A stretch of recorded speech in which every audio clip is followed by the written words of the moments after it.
Bien, bonjour à toutes et à tous. Donc aujourd'hui, nouvelle vidéo. Donc on est encore sous l'hangar. On va faire un petit peu de mécanique. On va changer la jauge du 6160, donc la jauge à carburant, qui ne fonctionne plus. Alors la semaine dernière, il n'y a pas eu de vidéo. C'est normal. J'ai eu une opération aux dents de sagesse, donc je me suis fait retirer les 4 dents. J'ai perdu un peu de poids. Voilà, donc j'avais un petit peu mal aux dents. Donc j'ai préféré pas faire de vidéo et puis en plus, donc vu que j'en avais pas d'avance, je me suis dit que c'était pas très grave si finalement il y en avait une vidéo en moins. C'était pas un très grand délit. Donc là, le 6160, ça fait plusieurs mois qu'on tourne sans jauge à carburant. Mais c'est un petit peu embêtant, on n'a pas de... on sait pas, faut tout le temps aller regarder à l'arrière. Donc sur ce tracteur là, la jauge à carburant se trouve à l'arrière. Et puis le réservoir aussi. Donc en fait, la jauge à carburant, elle est ici, donc c'est ça là, avec les deux cosses donc, que j'ai déjà retirées. En fait, on les avait retirés beaucoup plus tôt, c'est parce que ça faisait n'importe quoi avec l'aiguille, donc on a préféré les retirer, comme ça on était tranquille. Donc ce qu'il faut faire là, va falloir retirer les petites vis, donc à l'aide d'un petit tournevis cruciforme. Va falloir retirer les deux tuyaux de carburant. Je sais pas exactement ce que c'est, mais je pense que ce sont les surplus en fait qui étaient partis au moteur. Et puis il y a peut-être un reniflard ou quoi. Et donc on va démonter ça, je vous montre ça comment on fait. Et puis on démonte celle-là et puis on remet l'autre dans un instant. Allez, c'est parti. Donc du coup là je vais essayer de virer d'abord ces deux tuyaux. Voilà, de 1 et puis le deuxième. On a un accès plutôt restreint. Alors là c'est du cruciforme. Hop, j'ai un tout petit tournevis cruciforme fait pour. Et attendez. Ah non, c'est du...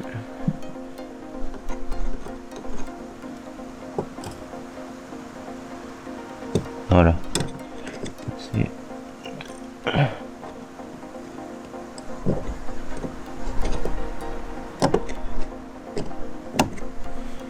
Pour le tournevis exprès, très adapté. Alors... Il veut pas reculer.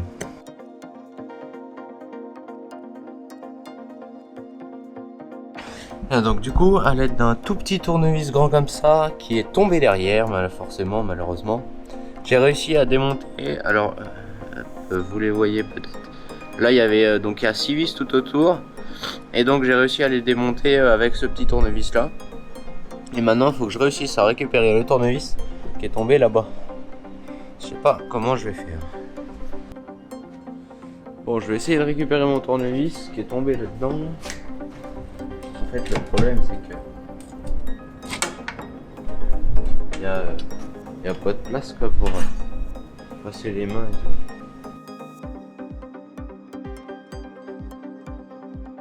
6 hours later.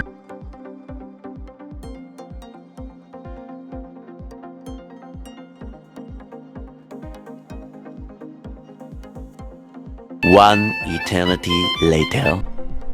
Bon, du coup, j'ai pas réussi à reprendre l'autre tournevis, j'en ai un autre. Et puis là, je vais sortir donc l'autre, la vieille jauge qui ne marche plus, et puis on va la changer, on va mettre la nouvelle. Allez.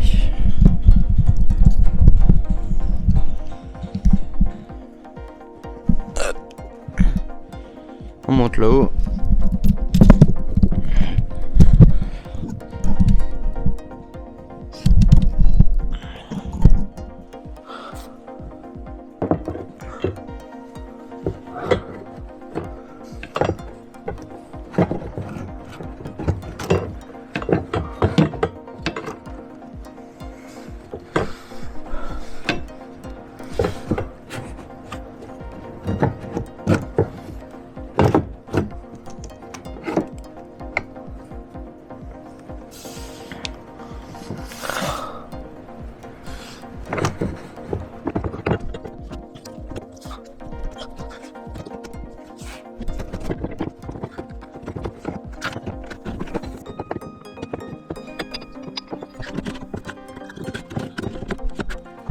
Donc là, vous avez vu, j'ai sorti une pièce.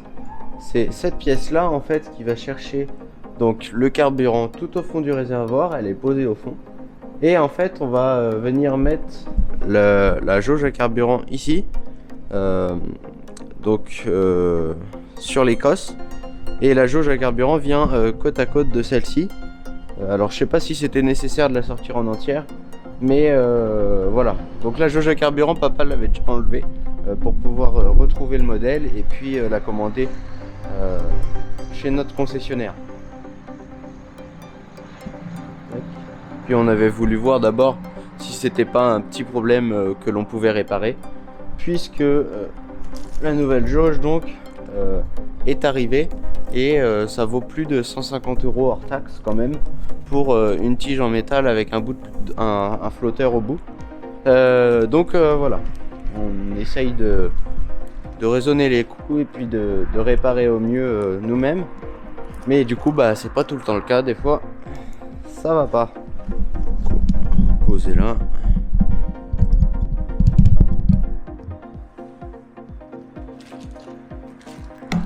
Alors c'est parti. Unboxing.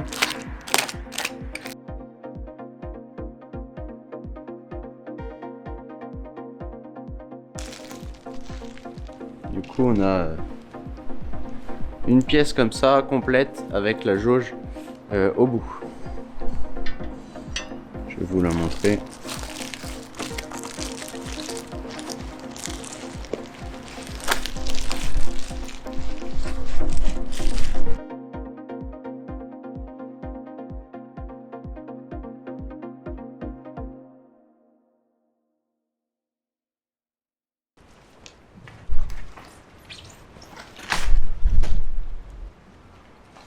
Et donc voilà la nouvelle jauge à carburant. Donc vous pouvez voir qu'il y a donc la jauge ici en fait, et c'est ça cette partie là nous qui était cassée. Du coup pour l'enfiler il faut, je suppose, la mettre comme ça et puis la remettre comme on l'a sorti, mais en un peu plus délicatement. Bon,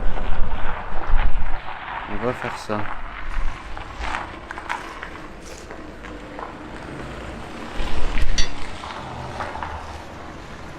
Retrouve du coup ici et là en fait pour mettre la jauge, je vais essayer de repasser comme ça, comme à la ligne,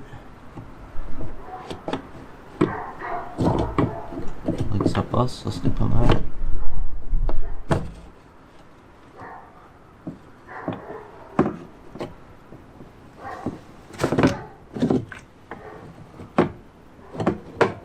Et là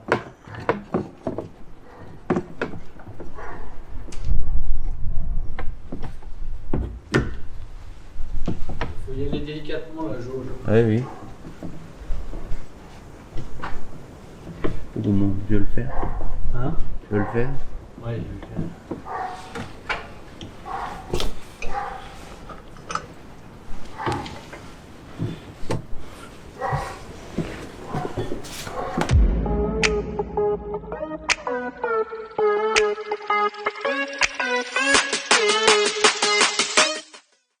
6 hours later.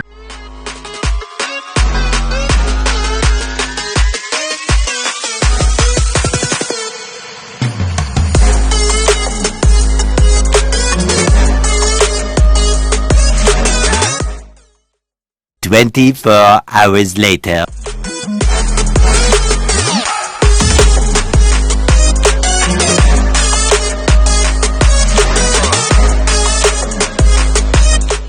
One eternity later. Ça marche. Il y a combien là? Je suis à 3/4. Ok. Sauf que là j'ai pas remis le foin.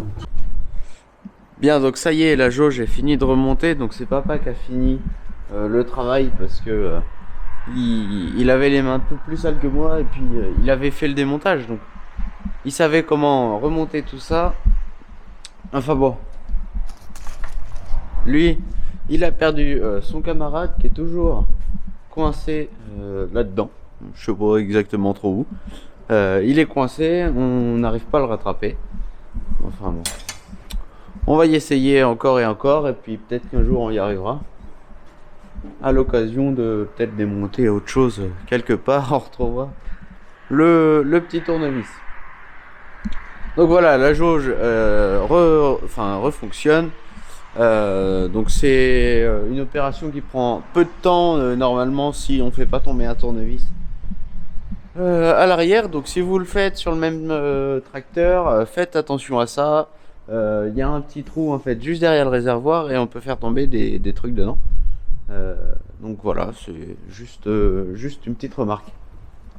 Donc à part cette petite difficulté là, et puis on a eu aussi le flotteur qui s'est mis à l'envers lorsque l'on a remonté la jauge. Lorsque papa a remis la jauge, le flotteur s'est inversé de sens, ce qui a fait qu'il a dû mettre la main dans le gasoil. Donc maintenant c'est remonté, c'est tout bon, le tracteur va pouvoir repartir avec une jauge qui fonctionne. Donc ça c'est impeccable. Moi je vous dis à dimanche prochain à 16h30 pour donc une nouvelle vidéo. Salut!